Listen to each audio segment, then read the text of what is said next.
Sobat Anis Kembang, dimanapun teman-teman berada, saya ucapkan selamat nonton lagi di channel Sobat Anis Kembang, sebuah channel yang membahas khusus tentang perawatan burung anis kembang kesayangan kita, baik itu yang ingin rajin ngerol di rumah maupun berprestasi di lomba. Nah, di kesempatan kali ini saya akan menyampaikan terkait yang namanya cara menaikkan birahi burung anis kembang. Kemarin banyak yang tanya kepada saya terkait mereka kebingungan bagaimana membedakan jantan dan betina. Awalnya kirim foto, masih belum puas, belum bisa saya jawab, kirim video. Nah, ini teman-teman. Akhirnya saya cuma menyarankan kalau melihat perbedaan fisik antara jantan dan betina untuk burung anis kembang itu sangat-sangat sulit, seperti mencari jarum di tumpukan jerami seperti itu, karena memang ini burung monomorfik yang sulit dibedakan secara fisik dengan mata kita mengenai perbedaan warna bulu, misalkan bentuk kepala yang berbeda, bentuk bola mata yang berbeda, bentuk dada yang berbeda. Ini sangat sulit untuk burung seperti burung anis kembang ini, sehingga paling enak membedakannya melalui perilaku birahinya. Oleh karena itu teman-teman harus menaikkan birahinya.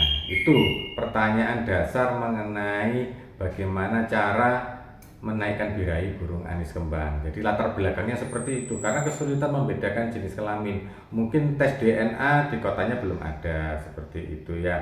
Terus kemudian tidak punya misalkan anis kembang betina. Terus misalkan di kotanya belum ada tempat atau komunitas untuk lomba burung anis kembang, sehingga harus secara mandiri mengetahui ini jantan atau betina dari perilaku birahinya tersebut. Nah, teman-teman mungkin juga ada yang punya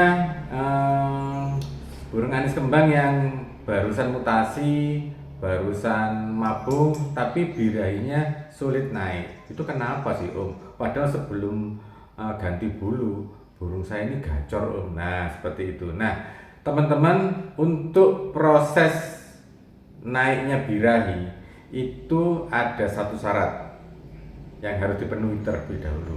Syaratnya apa? Burung anis kembangnya adalah burung yang sehat. Nah, itu.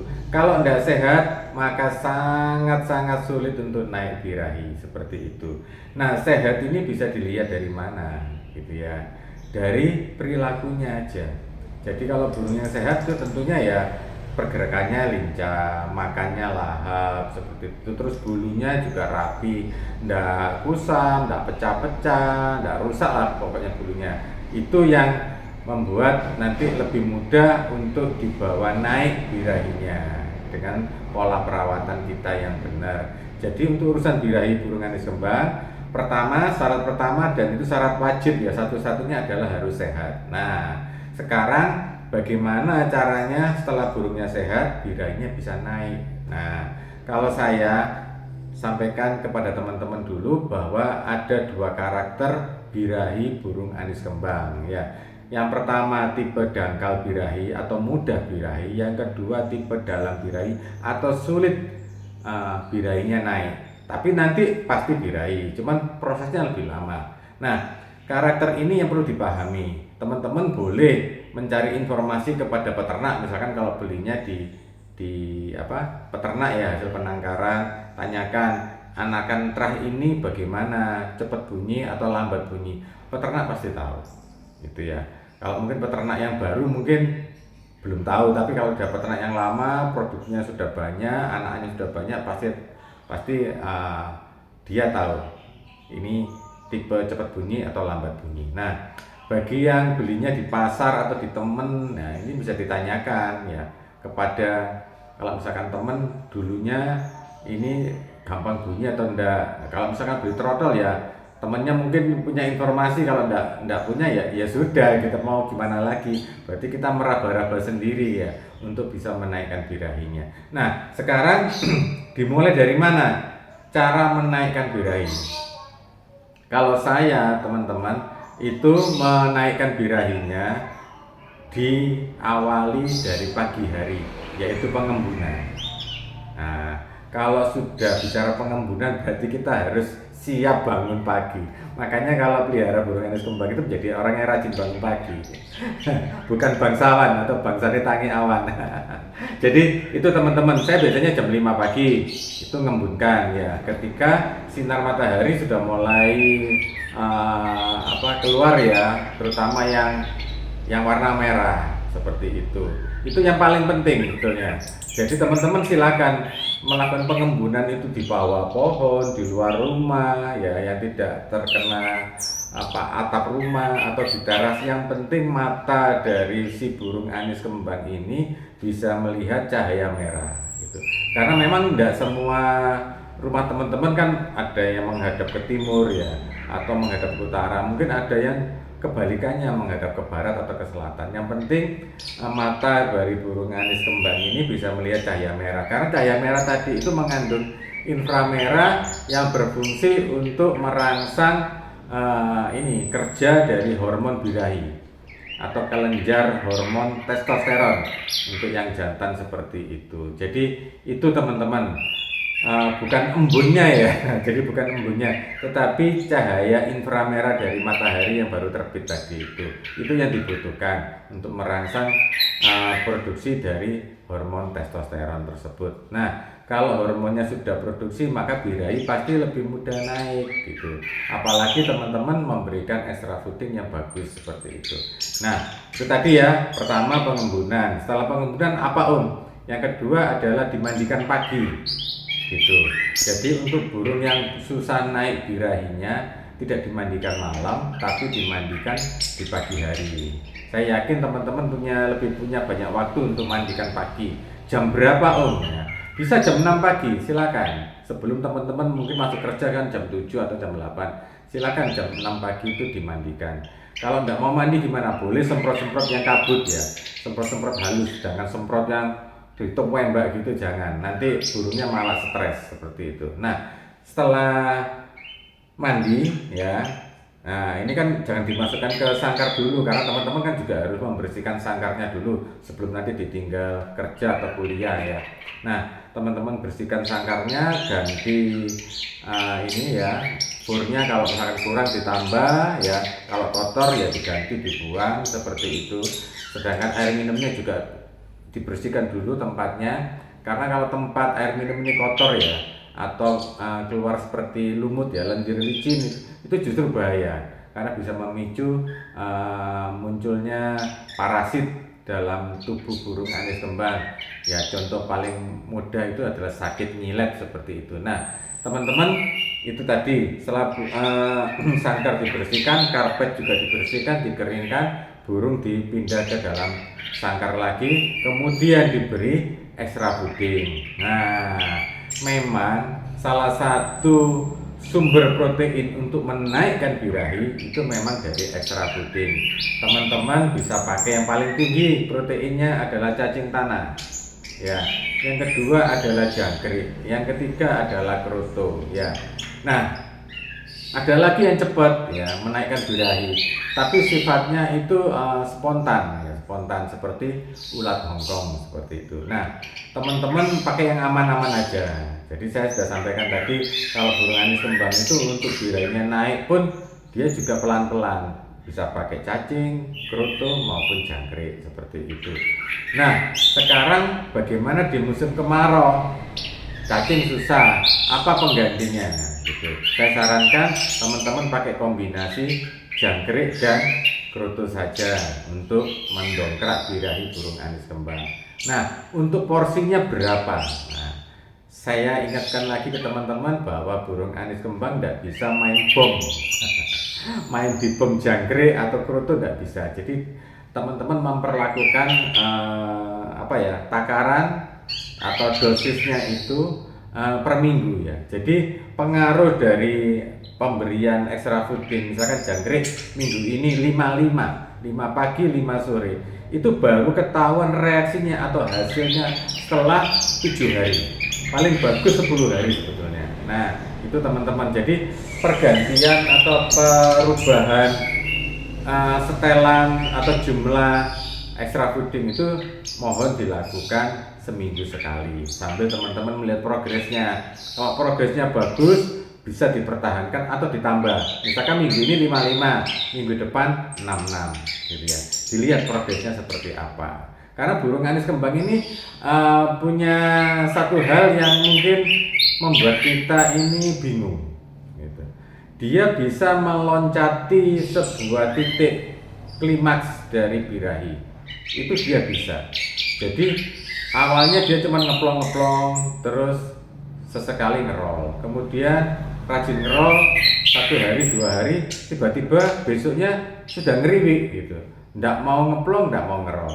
Nah itu karena tadi itu awalnya proses naikkan birahinya terlalu mendadak, terlalu digenjot ya, terlalu dibom seperti itu. Nanti pengaruhnya di situ teman-teman. Jadi banyak teman-teman yang kaget, kok nggak naik-naik ya birahinya gitu. Padahal aslinya sudah naik birahinya, cuman dia loncat gitu ya, tidak melewati proses birahi ngerol tapi langsung ke over birahi seperti itu. Nah itu teman-teman bahayanya kalau main bom extra fooding pada burung anis kembang ya. Itu jadi teman-teman tolong untuk membuat burung anis kembangnya bisa naik birahinya, cara memberikan extra foodingnya, pertambahannya atau perubahannya juga bertahap seperti itu, dipantau setiap seminggu sekali, paling bagus sebenarnya 10 hari sekali. Itu kelihatan banget lah bedanya, perubahannya semakin bagus atau justru semakin turun seperti itu. Nah setelah extra fooding ya, yang menjadi sumber protein ada lagi,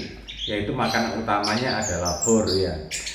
Fur ini teman-teman harus pilih yang cocok dengan si burungnya, cocok dengan keuangannya teman-teman.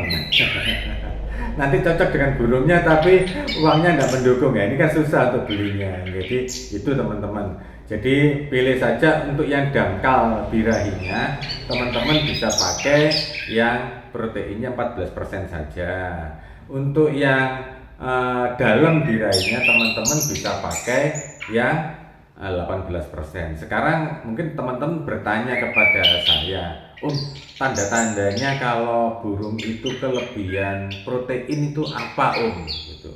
Apakah kotorannya berwarna putih, ataukah kotorannya menjadi seperti lembek, cenderung ke seperti mencret, apa seperti itu Nah sebetulnya tanda utama bila proteinnya itu yang dikonsumsi oleh burung itu melebihi kebutuhan burung, itu tandanya di kotoran.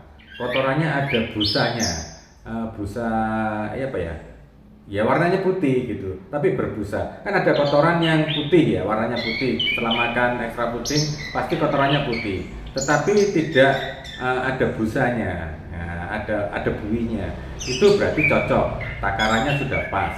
Tapi kalau kotorannya putih kemudian ada buihnya ya, ada gelembung-gelembung udaranya, itu berarti proteinnya terlalu tinggi, terlalu panas di perutnya seperti itu. Jadi samalah seperti manusia, kalau mengkonsumsi gulanya terlalu banyak, terlalu berlebihan, maka biasanya air kencingnya berbusa seperti itu. Nah teman-teman, itu tadi ya cara mendeteksi protein yang dibutuhkan burung itu sudah pas sesuai kebutuhannya apa justru berlebihan seperti itu. Nah itu tadi teman-teman. Kalau kekurangan protein bagaimana? Itu tadi lambat prosesnya, progresnya. Nah sekarang untuk burung trotol anis kembang yang jantan dan yang betina, itu bedanya di mana setelah birahinya naik? Nah ini teman-teman, untuk trotol jantan ya, atau pastol jantan yang belum ngeplong ya, ketika birahinya naik, dia awalnya ngeriwi itu cuma di tenggorokan, jadi tenggorokannya menggelembung gitu, atau ngeriwi seperti ini, buka paruh dikit gitu ya. Nah cuman progresnya terus naik gitu ya. Jadi setelah buka paruh kecil gitu, nah dia tiba-tiba ada ledakan gitu, volumenya semakin keras gitu. Dan itu batas waktunya hanya 2 minggu. Jadi kadang sebelum 2 minggu, kadang cuma 5 hari atau 4 hari sudah ngeplong. Dari ngeriwi rajin seharian loh ya, di tempat yang sepi, jangan dipancing pakai suara air atau suara televisi atau suara berisik apapun. Taruh aja di tempat yang sepi ya. Kalau dia rajin ngeriwi semakin keras, durasi ngeriwiknya semakin panjang. Nah, teman-teman sudah bisa berharap itu jantan. Karena tidak akan lebih dari 2 minggu pasti ini ngeplong.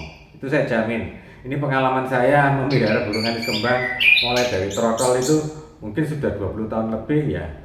Kisarannya seperti itu, membedakannya seperti itu. Nah, berbeda dengan betina, ketika birahinya sudah naik ya, ini cuma cenderung yang ngeriwi itu aja. Nggak ada perkembangan lagi gitu, volume nggak bertambah keras, lagu nggak bertambah banyak seperti itu. Cuman dia rajin seharian gitu, rajin. Nah, itulah bedanya dengan burung anis kembang trotol yang jantan dengan yang betina. Seperti progresnya bisa dilihat hanya dalam waktu 2 minggu. Bila lebih dari 2 minggu tidak ngeplong, setelah rajin buka paruh tidak ngeplong, sudahlah, itu pasti betina, tapi betina yang bagus gitu ya. Artinya betina ini bisa dipakai untuk indukan ya. Nah, itu tadi ya ciri-ciri anis kembang yang mulai naik birahinya di fase trotol maupun pastol untuk membedakan mana yang jantan dan mana yang betina. Nah, sekarang jika teman-teman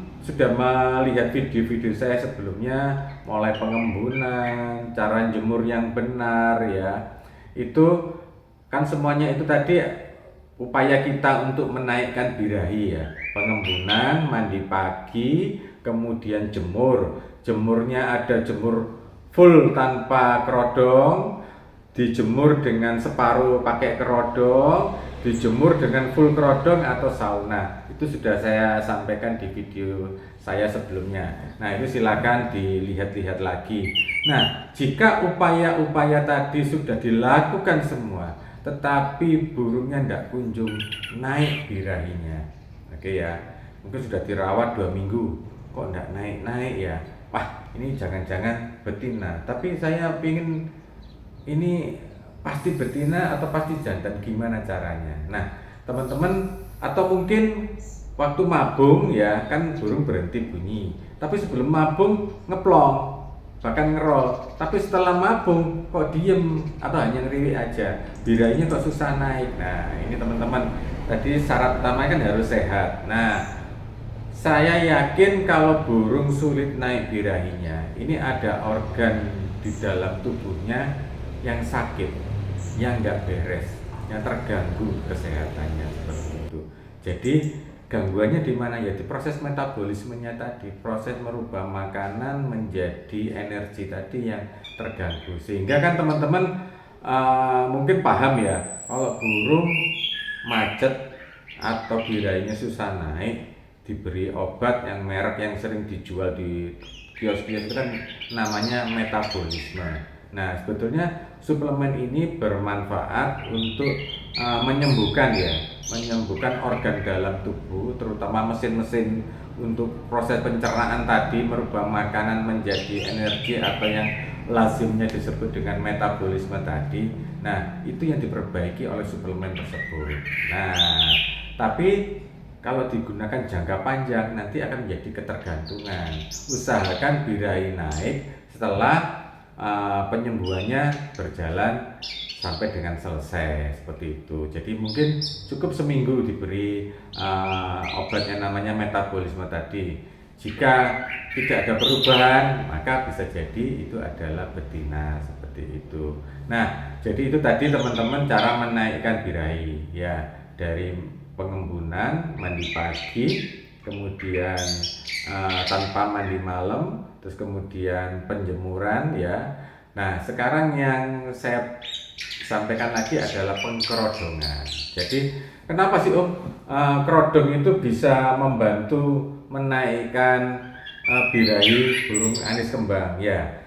Ketika burung itu dikerodong, ditutup oleh kerodong ya, dia akan lebih fokus, akan lebih mudah atau tenang untuk beristirahat, sehingga proses pencernaan makanan tadi setelah dia makan fur dan ekstra food itu bisa berjalan dengan baik, dengan cepat, seperti itu. Karena suhu di dalam kerodong itu kan hangat. Nah, suhu hangat ini tadilah yang mempercepat proses metabolisme, mempercepat proses merubah makanan menjadi energi, menjadi asam amino yang nanti akan membuat kerja kelenjar hormon testosteron atau hormon birahinya ini muncul. Nah, seperti itu. Jadi kalau teman-teman tanya apa fungsi kerodong, ya tadi itu menghangatkan, ya menghangatkan udara di dalam sangkar sehingga proses metabolismenya berjalan lebih cepat seperti itu. Ya sama lah seperti sauna, tapi kan sauna kena matahari. Kalau ini kan di dalam rumah, jadi kondisinya pasti lebih hangat seperti itu. Nah, itu tadi rahasianya. Jadi kalau belum birahi, ingin naik birahinya, tolong di full kerodong seperti itu pesan saya. Jadi gunakan kerodong, boleh yang agak tebal silakan gitu. Om saya punyanya yang tipis, ya nggak apa-apa, ya nggak apa-apa asalkan tertutup rapat ya seperti itu. Nah kemudian dengan pengkerodongan ini kalau burung masih belum ngeriwi ya, nah ini justru menambah satu manfaat lagi ya. Artinya apa? Burung ini akan mendengarkan suara burung lain atau istilahnya di master itu lebih mudah gitu. Karena dia tidak memberikan perlawanan ya.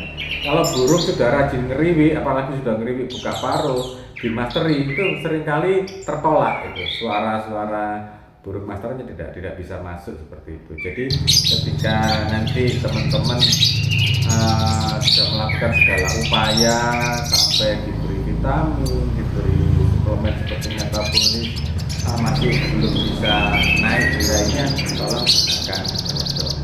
Nah sekarang extra fooding tadi yang hewani yang digunakan untuk menaikkan birahi, ada nggak buah-buah yang bisa menaikkan birahi? Saya jawab ada, yaitu apel. Buah apel ini kaya akan serat, jadi membantu nanti dia dalam menghancurkan makanan itu lebih cepat ya, sehingga menjadi lebih cepat terserap oleh darah dari si burung anis kembang ini, sehingga proses birahinya menjadi cepat naik. Nah kemudian apel ini juga tidak terlalu banyak kandungan airnya, jadi ini sangat bagus untuk membantu proses pencernaannya tadi atau proses mempercepat metabolismenya tadi. Itu untuk apel. Sedangkan buah-buah yang banyak mengandung air seperti pepaya, buah naga atau sawo itu justru fungsinya untuk meredam supaya tidak terjadi panas yang berlebihan, panas tubuh yang berlebihan. Jadi sering kali digunakan untuk meredam birahi, ya, istilahnya seperti itu. Jadi itu teman-teman yang bisa saya sampaikan terkait cara menaikkan birahi, ya itu yang secara alami. Nah sekarang yang buatan Om. Jadi menaikkan birahi secara buatan itu caranya pakai betina yang genit, betina yang biasa dipakai untuk ngecas, atau betina yang punya pengalaman sudah pernah diternak seperti itu. Nah fungsi betina tadi boleh si burung anis kembangnya ini mendengarkan suara rayuannya, biasanya bunyi titik. Nah itu biasanya burung anis kembang akan terpancing untuk naik birahinya, asalkan tadi ya si jantannya sehat. Kalau ada sehat, walaupun betinanya sudah ngeruwitik gini sampai nungging ya tidak akan birahi seperti itu, karena memang kondisi si jantannya nggak fit seperti itu. Nah itu tadi. Nah cara ngecas betinanya apakah setiap hari atau seminggu sekali? Saya jawab cukup seminggu sekali, karena nanti kalau tiap hari, nah si jantan ini akan bosen. Bosennya kenapa? Dia tidak bisa ngawin, masalahnya seperti itu. Jadi dia malah stres itu. Ya, jadi teman-teman kalau mau memberikan rangsangan dari luar untuk menaikkan birahi, tapi caranya dengan betina cas, atau kalau nggak punya betina yang lenjeh, yang genit, teman-teman bisa memperdengarkan lewat video-video YouTube kan banyak itu ya. Tinggal pilih mana yang cocok dengan burung anis kembangnya.